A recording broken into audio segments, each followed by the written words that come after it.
Assalamualaikum warahmatullahi wabarakatuh. Hai teman-teman, kita ketemu lagi di mata kuliah Manajemen Sumber Daya Manusia.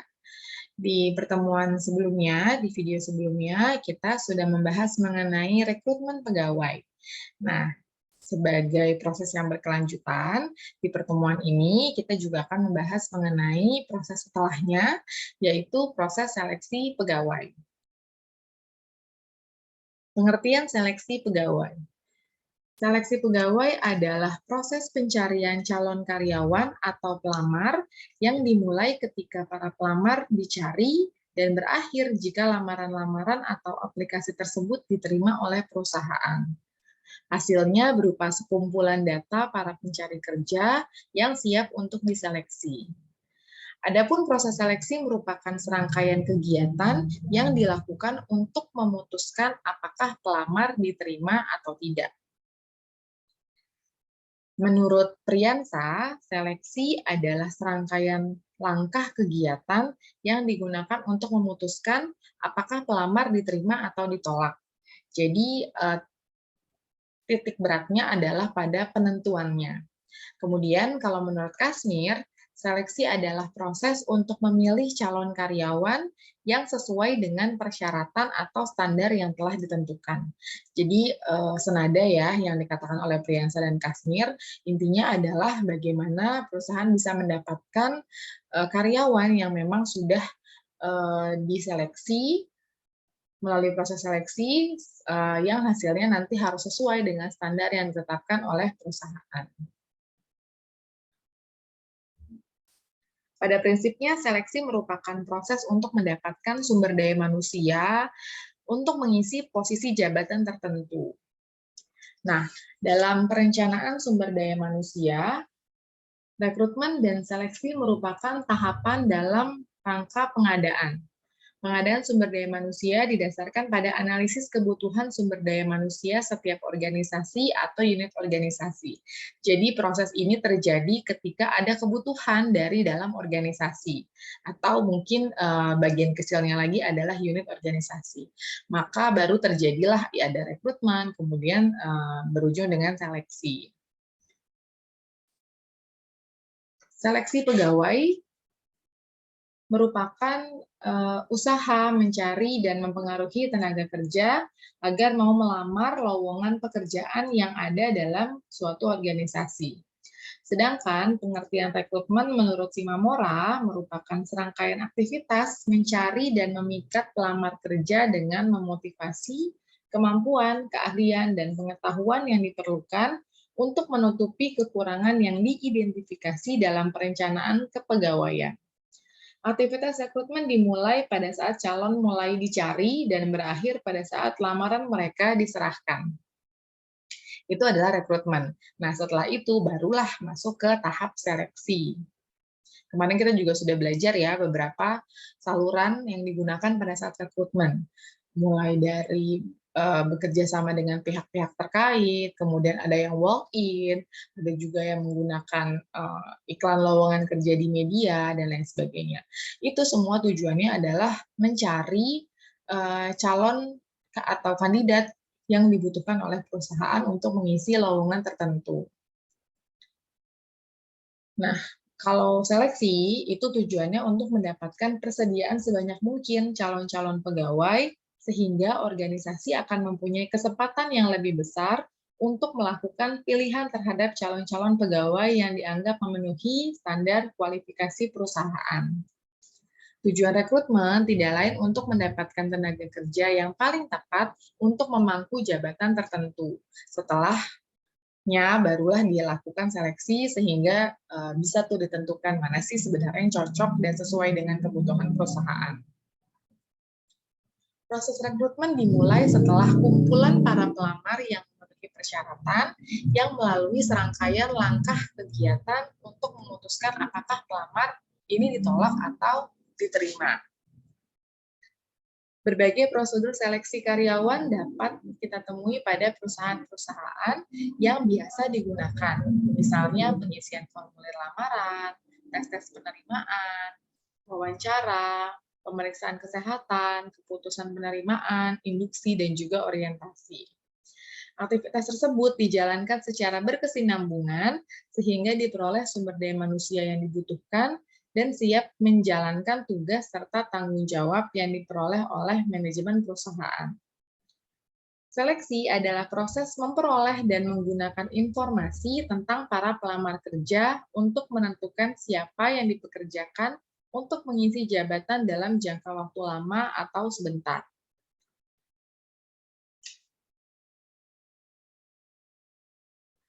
Metode seleksi adalah wawancara, tes kemampuan fisik, tes kemampuan kognitif, inventarisasi kepribadian, tes narkoba, dan juga tes kejujuran.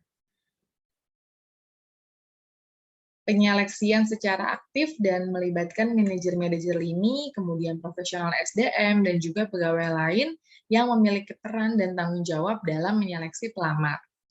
Prosedur seleksi meliputi penerimaan pendahuluan, pemeriksaan berkas lamaran, tes penerimaan, wawancara seleksi, pemeriksaan latar belakang dan referensi, evaluasi medis, wawancara dengan atasan langsung, ulasan pekerjaan yang sebenarnya, barulah nanti ada keputusan penerimaan. Tahapan seleksi pegawai. Biasanya yang pertama harus dilakukan adalah menentukan jabatan yang kosong dan berapa orang yang dibutuhkan. Nah, tahap awal dari proses rekrutmen adalah mengidentifikasi kekosongan jabatan di setiap departemen yang ada di dalam organisasi. Identifikasi ini meliputi berbagai hal, termasuk pekerjaan baru, kemudian karyawan dipindahkan atau dipromosikan ke posisi lain, sehingga posisi sebelumnya itu menjadi kosong. Kemudian mengajukan permintaan pengunduran diri, terus mungkin adanya PHK, atau adanya pensiun yang direncanakan. Nah, jadi tahapannya adalah yang pertama penentuan kriteria pelamar. Ini setelah mengetahui pengetahuan dan keahlian yang dibutuhkan untuk melaksanakan suatu jabatan ya. Jadi ketika sudah tahu jabatan mana yang harus diisi, kemudian sudah tahu sebenarnya jabatan tersebut dibutuhkan orang yang seperti apa nih. Nah, barulah ditentukan kriteria pelamarnya untuk bisa memenuhi kebutuhan tersebut. Lalu memilih sumber rekrutmen. Ini dilakukan setelah ada kriteria di tahap sebelumnya tadi. Maka perlu ditentukan di mana diperoleh calon-calon karyawan, apakah dari internal atau eksternal perusahaan.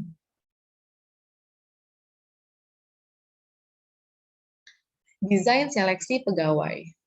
Untuk mendapatkan calon atau kandidat yang memiliki kinerja unggul, sebelumnya panitia atau bagian HRD harus memiliki standar persyaratan yang sesuai dan mendukung visi dan misi organisasi. Standar persyaratan harusnya tidak sekedar mengedepankan kesesuaian kualifikasi pendidikan, tetapi yang tidak kalah pentingnya sebenarnya adalah standar kompetensi dari jabatannya. Nah, ada beberapa pertimbangan di dalam menentukan desain proses rekrutmen. Yang pertama, jumlah lowongan pekerjaan atau jabatan yang tersedia. Kemudian jumlah pelamarnya. Lalu rasio antara jabatan dan lowongan. Jadi perbedaan dari poin nomor 1 dan juga poin nomor 2. Yang keempat, validitas dari metode seleksinya. Apakah sesuai dengan tujuan dari perusahaan. Apakah nanti melalui metode tersebut sesuai hasilnya dengan yang dibutuhkan oleh perusahaan si kandidat-kandidat ini. Yang kelima adalah waktu yang tersedia. Mencukupikah sampai dengan didapatkan tenaga kerja yang siap kerja di lowongan yang kosong tersebut. Kemudian yang keenam, jumlah anggaran dan sumber daya lain. Misalnya mungkin teknologi, kesiapan ruangan, kemudian personil yang bertugas, dan lain sebagainya. Yang ketujuh adalah tenaga ahli yang menangani sebagai penilai. Tujuan seleksi. Seleksi adalah usaha pertama yang dilakukan perusahaan untuk memperoleh karyawan yang kualifikasi dan kompeten yang akan menjabat serta mengerjakan semua pekerjaan pada perusahaan. Menurut Kasmir, secara umum tujuan utama dari proses seleksi karyawan adalah sebagai berikut. Yang pertama, mendapatkan karyawan yang jujur dan memiliki moral yang baik. Artinya, yang utama bagi perusahaan adalah memperoleh karyawan yang jujur, dan memiliki moral atau perilaku yang baik. Yang kedua, mendapatkan karyawan yang mau dan mampu. Artinya, karyawan mau dan mampu melakukan tugas-tugas yang dibebankan kepadanya. Karena sebenarnya kemampuan saja tidak akan ada hasilnya ketika orang tersebut tidak memiliki kemauan. Yang ketiga, mendapatkan karyawan yang memiliki rasa kepemilikan terhadap perusahaan. Rasa memiliki ini akan ikut mendorong karyawan untuk bisa bekerja lebih baik. Yang keempat, mendapatkan karyawan yang loyal dan integritas tinggi.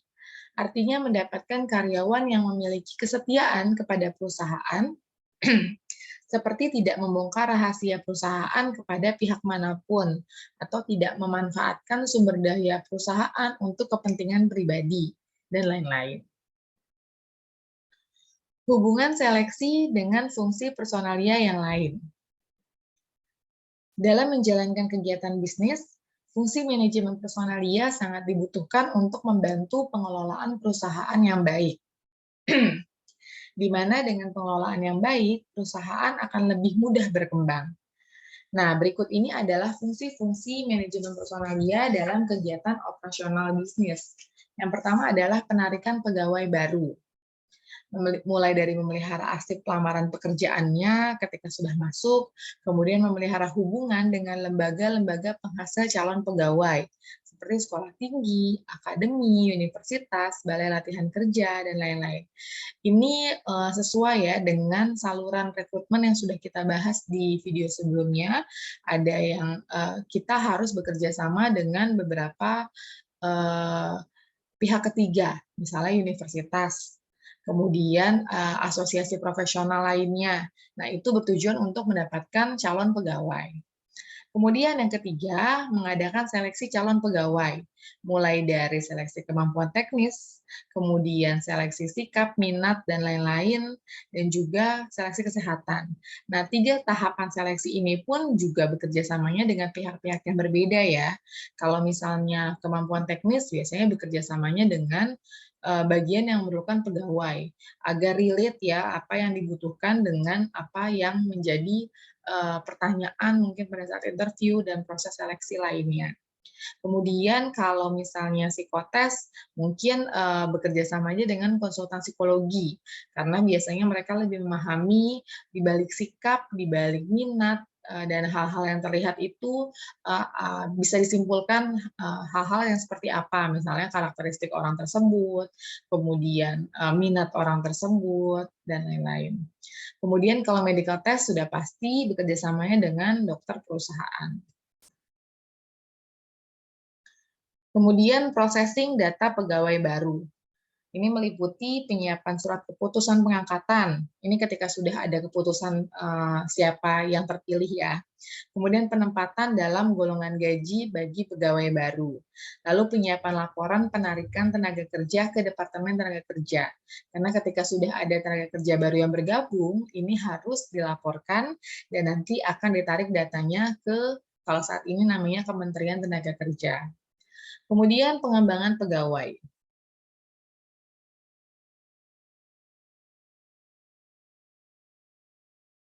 Menurut Widodo, tujuan dari pelatihan yang dilakukan oleh perusahaan adalah untuk meningkatkan produktivitas, meningkatkan kualitas, mendukung perencanaan SDM, meningkatkan moral anggota, memberikan kompensasi yang tidak langsung, meningkatkan kesehatan dan keselamatan kerja, mencegah kadaluarsa kemampuan dan pengetahuan personil, meningkatkan perkembangan kemampuan dan keahlian personil. Jadi pelatihan yang diberikan kepada karyawan ini banyak sekali manfaatnya. Biar kemampuan-kemampuan yang mereka miliki itu tidak kadaluarsa. Kemudian jika ada update perkembangan, kemudian informasi, teknologi, itu mereka bisa menyerap. Jadi mereka bisa upgrade skill dan kemampuannya. Kemudian pelatihan ini juga merupakan kompensasi yang tidak langsung. Karena tujuan kita sebagai karyawan itu tidak hanya untuk mendapatkan kesejahteraan dari sisi gaji, tapi juga pasti pengen pengembangan diri sehingga kita bisa meningkatkan kemampuan kita, kompetensi kita selama kita bergabung di perusahaan tersebut. Proses seleksi merupakan pusat manajemen personalia karena analisa jabatan, perencanaan sumber daya manusia, dan penarikan dilakukan terutama untuk membantu seleksi personalia. Dalam banyak departemen personalia, penarikan dan seleksi digabungkan dan disebut employment function. Keduanya menjadi satu sarana untuk memperoleh sumber daya manusia yang dibutuhkan oleh organisasi, sehingga dalam prosesnya sangat penting untuk dilaksanakan dengan baik dan objektif. Langkah-langkah seleksi. Proses seleksi adalah proses di mana manajemen sumber daya manusia diyakinkan oleh mereka yang akan diterima nantinya merupakan yang benar-benar sesuai dengan kriteria yang dibutuhkan oleh perusahaan. Nah, menurut Nurjaman, sistem seleksi yang diterapkan dalam seleksi ini terdiri dari dua sistem. Yang pertama sistem gugur atau successive hurdles, dan yang kedua adalah sistem kompensasi atau compensatory approach. Kalau sistem gugur atau successive hurdles ini adalah bagaimana seorang peserta mengikuti tahap seleksi satu demi satu secara berjenjang. Jika tidak lulus pada tahap pertama, ia dinyatakan gugur dan tidak dapat mengikuti tahap seleksi kedua atau selanjutnya. Jadi misalnya tahap pertama adalah tes kemampuan akademik, kemudian tahap kedua adalah psikotes. Nah, kalau di tahap tes kemampuan akademik dia sudah nggak lolos, dia nggak bisa mengikuti psikotes, tapi langsung gugur. Jadi semakin ke ujung tahapannya itu biasanya kandidatnya semakin mengerucut atau berkurang. Sedangkan kalau sistem kompensasi atau compensatory approach, ini berarti seluruh peserta mengikuti seluruh tahap seleksi atau seluruh tes yang diberikan. Kelulusan peserta ditentukan dengan mengevaluasi nilai atau hasil dari seluruh tahapan tes. Nilai yang tinggi pada satu tahap atau tes dapat menambah nilai yang rendah pada tahap atau tes yang lain. Misalnya ada 5 tahapan tes. Tadi kan ada tes kemampuan akademik, kemudian psikotes, kemudian mungkin wawancara, medical check up, dan lain sebagainya. Nah, semua tahapan itu diikuti oleh keseluruhan peserta. Nanti hasil akhirnya, bagaimana cara memilihnya adalah nilai rata-rata dari keseluruhan tes yang diikuti oleh seluruh peserta tadi. Jadi kalau misalnya wawancaranya nilainya nggak bagus, tapi ternyata tes kemampuan akademiknya dia sangat tinggi, nah itu bisa menutupi kekurangan yang dia miliki. Penggunaan dari kedua metode ini biasanya disesuaikan dengan kebutuhan oleh perusahaan. Kira-kira dari kriteria yang diharapkan itu akan didapat apabila menggunakan seleksi dengan metode yang mana. Gitu. Jadi tidak dipatok untuk perusahaan jenis apa, kemudian harus menggunakan metode yang seperti apa. Jadi semua diserahkan dan disesuaikan dengan kebutuhan dari perusahaan. Proses seleksi dan tahapan pada umumnya meliputi yang pertama, penerimaan pendahuluan. Proses seleksi merupakan jalur dua arah. Organisasi memilih para karyawan dan para karyawan memilih juga perusahaan. Seleksi dimulai dengan kunjungan calon para pelamar ke kantor personalia atau biasanya disebut walk-in atau dengan permintaan tertulis dengan aplikasi. Biasanya pengiriman surat lamaran dan lain sebagainya. Kemudian yang kedua adalah tes-tes penerimaan. Tes-tes penerimaan merupakan berbagai peralatan bantu yang menilai kemungkinan kombinasi dari kemampuan, pengalaman, kepribadian pelamar, dan persyaratan jabatan. Ada beberapa teknik dalam seleksi, diantaranya interview, tes psikologi, tes yang berhubungan dengan pekerjaan, kemudian pusat penilaian, biodata, referensi, dan juga grafologi. Lalu wawancara seleksi. Ini merupakan percakapan formal dan mendalam yang dilakukan untuk mengevaluasi yang dapat diterima atau tidak seorang pelamar. Karena dari wawancara ini biasanya digali nih bagaimana karakteristik dari kandidat ini, kemudian apakah kandidat ini bisa cocok bekerja dengan sistem perusahaan tersebut, dan apakah kemampuan yang dimiliki oleh kandidat tersebut sesuai dengan yang diharapkan oleh perusahaan. Kemudian pemeriksaan referensi. Ada dua macam referensi. Yang pertama adalah personal reference, yang kedua adalah employment references. Kalau personal reference merupakan Referensi tentang karakter pelamar biasanya diberikan oleh keluarga, teman terdekat, baik yang ditunjuk oleh pelamar sendiri maupun diminta oleh perusahaan. Kemudian kalau employment references ini mencakup tentang latar belakang atau pengalaman pekerjaan pelamar. Lalu ada evaluasi medis. Ini mencakup pemeriksaan kesehatan pelamar sebelum keputusan penerimaan karyawan dibuat. Evaluasi ini mengharuskan pelamar untuk menunjukkan informasi kesehatannya, jadi data-data terkait dengan kesehatannya. Kemudian wawancara atasan langsung. Atasan langsung pada akhirnya merupakan orang yang bertanggung jawab atas para karyawan baru yang diterima. Oleh karena itu, pendapat dan persetujuan mereka harus diperhatikan untuk penerimaan final. Karena penyelia sering mempunyai kemampuan untuk mengevaluasi kecakapan teknis pelamar dan menjawab pertanyaan-pertanyaan dari pelamar tentang pekerjaan tertentu secara lebih cepat. Yang ketujuh, ada keputusan penerimaan. Keputusan diterima atau tidaknya seseorang karyawan ini menandai berakhirnya proses seleksi. Biasanya bagian personalia dapat mempertimbangkan kembali para pelamar yang ditolak untuk lowongan pekerjaan yang lain, karena mereka telah melewati berbagai macam proses seleksi. Jadi tidak diterimanya dalam satu lowongan belum tentu tidak diterima untuk bergabung di perusahaan tersebut. Kalau memang ada lowongan yang lain dan ternyata kemampuannya sesuai dengan kebutuhan di lowongan tersebut, itu bisa dipertimbangkan kembali. Tantangan seleksi. Banyaknya jumlah pelamar akan memudahkan untuk memilih calon tenaga kerja yang berkualitas tinggi. Tetapi sebenarnya tidak selalu seperti itu pada prakteknya. Jadi bagian MSDM itu pasti tetap pusing gitu, tetap merasa kesulitan untuk menyeleksi mana sih kemampuan yang cocok sesuai dengan yang diperlukan oleh perusahaan. Tantangan-tantangan lain dalam proses seleksi calon karyawan ini adalah masalah etik. Jadi selain tadi jumlahnya, yang kedua adalah masalah etik. Tantangan ini yang paling besar dan berat karena hampir terjadi di mana-mana. Tantangan-tantangan yang melanggar etika ini mencakup sistem keluarga dan titipan dari para pejabat, adanya komisi, dan juga suap. Hal ini berarti bahwa diterimanya seseorang bukan karena lulus seleksi yang berdasarkan kemampuan, melainkan faktor-faktor tersebut karena keluarga atau kawan, titipan orang penting, dan juga suap. Proses seleksi semacam ini dapat dikatakan melanggar etik ya, tapi masih saja banyak praktek yang terjadi. Selain itu, tantangan yang ketiga yang sering muncul dalam proses rekrutmen dan seleksi yang bersifat organisasi adalah terbatasnya anggaran yang dapat menghambat proses penerimaan karyawan.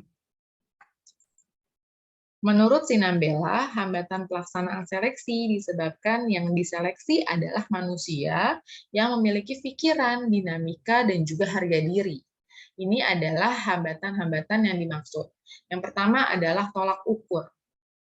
Hal yang dimaksud dengan tolak ukur adalah kesulitan yang dihadapi dalam menentukan standar yang tepat digunakan dalam mengukur kejujuran, kesetiaan, komitmen.